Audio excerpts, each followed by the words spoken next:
wasn't his thing. Right. And so I bought it for $500 from him.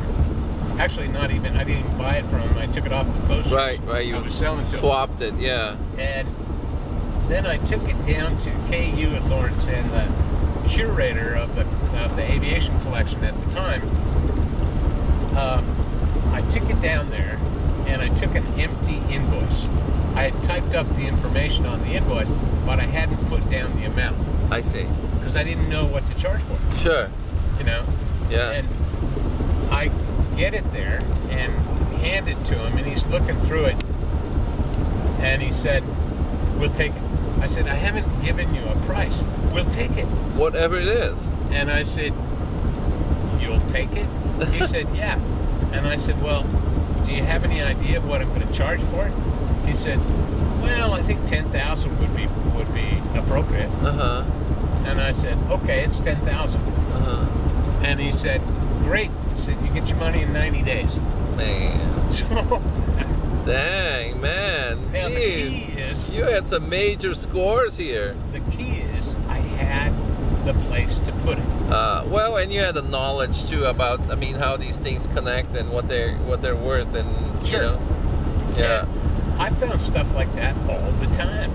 Man. I mean, there was a hand printer, a guy who printed books by hand, who had studied with Harry Duncan, who at that time was at the University of Iowa. And I've heard his name before. Harry's wife taught at the Scattergood School. Oh yeah, that famous school. I was just pointing that out yesterday to the folks I rode in with. Is that okay if I turn it down a little bit? Yeah, and what he did was Harry's wife taught there, and they lived in West Branch. Right. So and Juan Pascoe had been a student at Scattergood and lived with Duncan's while he was there. Oh man. And he became a hand printer in Mexico. Wow. And so he prints these books by hand and so forth.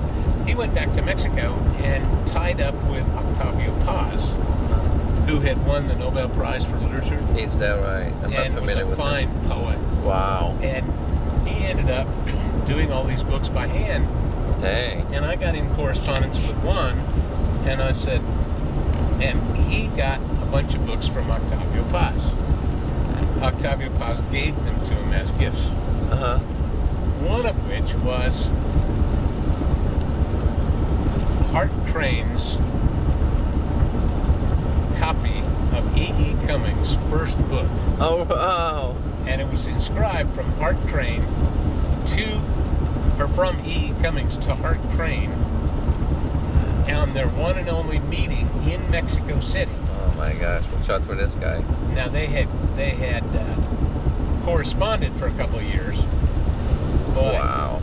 Hart Crane left Mexico on a boat and either fell off or jumped off the stern and committed suicide. Oh wow. So this is like 6 months before he died. Holy cow.